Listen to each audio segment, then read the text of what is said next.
Opa, tudo bem? Bom, fazendo parte da nossa primeira aula a respeito de História do Paraná, no item denominado Movimentos de Ocupação de Território, que está inserido no edital do concurso da Polícia Militar do Estado do Paraná. Bom, o que nós analisaremos nesta aula, nesta primeira aula deste item denominado Movimentos de Ocupação de Território? Primeiro, informações básicas a respeito do Estado do Paraná, como o significado do nome. Segundo, analisaremos informações geográficas como extensão, como limites fronteiriços. Em um terceiro momento, estudaremos informações a respeito da geografia, do relevo do local, para que possamos encerrar a aula já dando abertura ao próximo conteúdo, que será todo aquele processo de colonização e todo aquele processo de ocupação deste território. Tudo bem? Bom, vamos começar então analisando o nome do estado. O porquê Paraná tem o nome de Paraná. Antes, vou contar uma historinha para vocês. Eu não sei se todos conhecem, eu não sei se todos sabem, se todos já estudaram, mas nós vivemos em um país hoje chamado de Brasil, com esse nome Brasil, porque esse termo ele veio da árvore pau-brasil. Então, a terra dos Brasilis seria esse território com muito pau-brasil. E o brasileiro, nos primeiros documentos, era exatamente aquele que cortava o pau-brasil, aquele que estava inserido em todo esse contexto de economia exploratória e predatória da árvore. Professor, por que você contou essa historinha que o nome Brasil vem da árvore pau-brasil? Porque quando nós analisamos o nome Paraná, nós temos uma atribuição muito importante de um termo que foi associado a um rio, ao rio Paraná. Eu não sei se vocês sabem, e se não sabem, nós analisaremos a seguir, que nós temos um dos principais rios da região sul sendo chamado como Rio Paraná, que inclusive é o rio que corta uma área do nosso estado e nós analisaremos isso. E muito por conta desse rio Paraná é que nós temos um estado hoje chamado Paraná.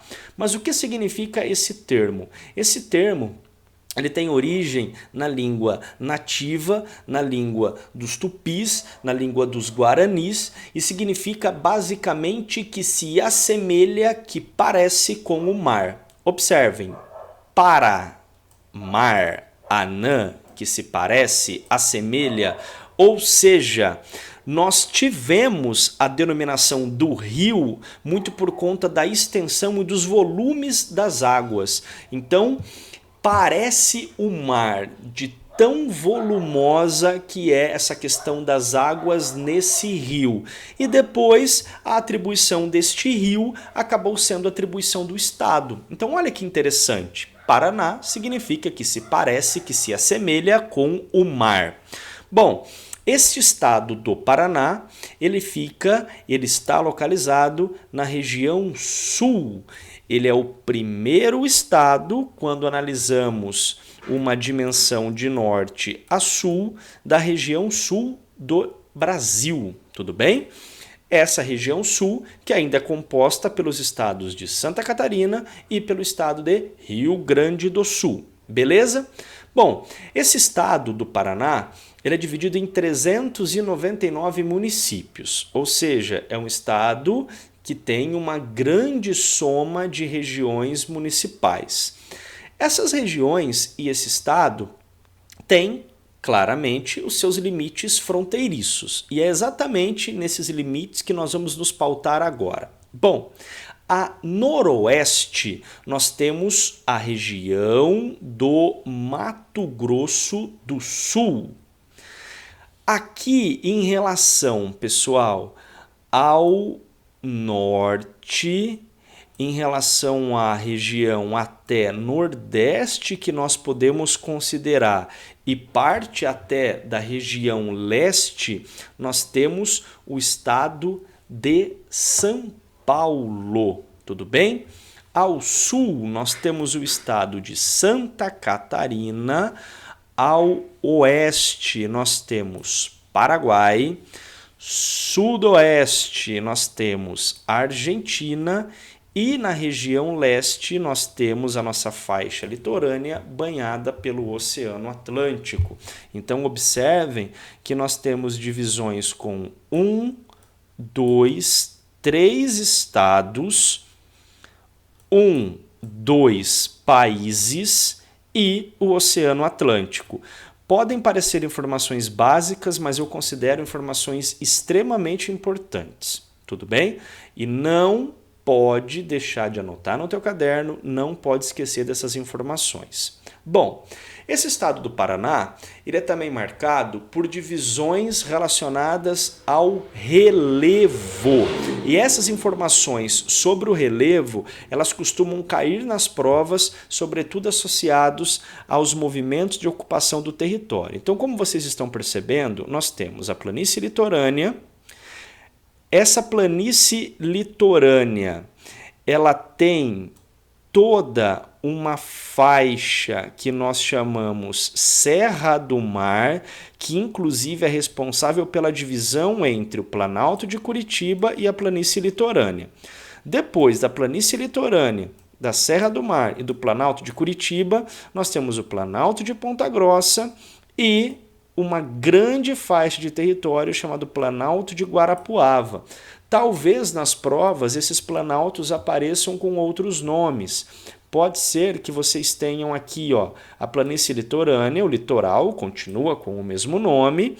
Aqui o Planalto de Curitiba com a denominação de primeiro planalto, o Planalto de Ponta Grossa como segundo planalto e o Planalto de Guarapuava como terceiro planalto. Beleza?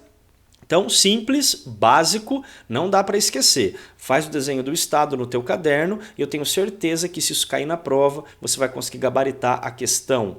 Bom, nós estamos diante de um estado que tem muitos rios. Inclusive, quando a gente vai analisar as questões de água que envolvem o estado do Paraná, nós não podemos esquecer, por exemplo, do aquífero Guarani. Com certeza, esses estudos vocês conseguem com mais profundidade analisar na disciplina de Geografia e Geografia do Paraná. Tudo bem?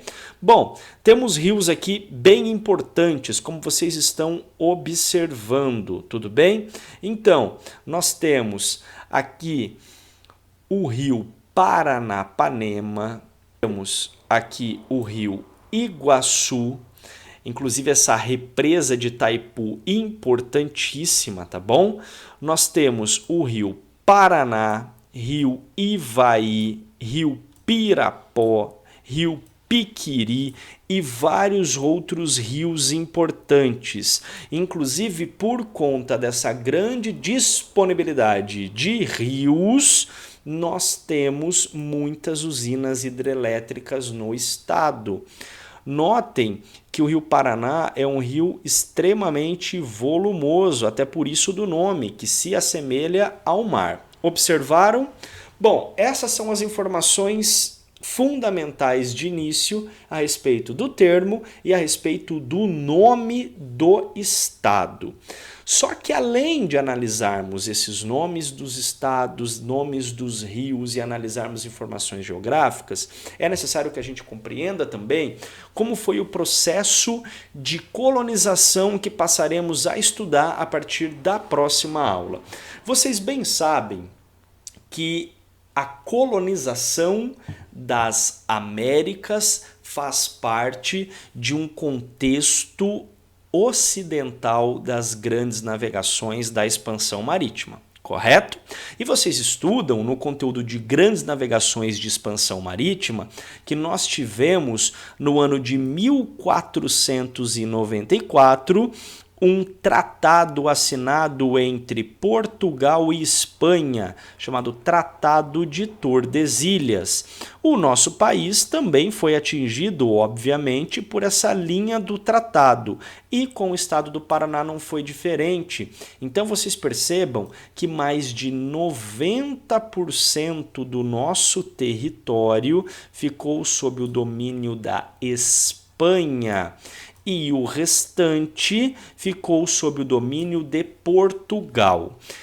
É crucial que vocês não esqueçam dessas informações, porque na próxima aula nós analisaremos como foi a colonização e ocupação no século XVI e no século XVII deste espaço aqui, para posteriormente analisarmos esta área que era dividida entre duas capitanias hereditárias. Beleza?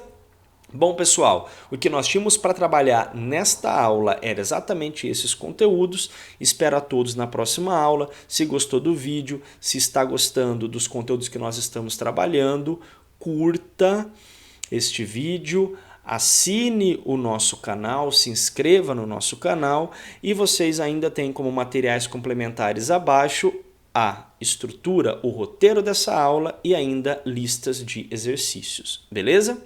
Beijão, pessoal, juízo e até a próxima aula.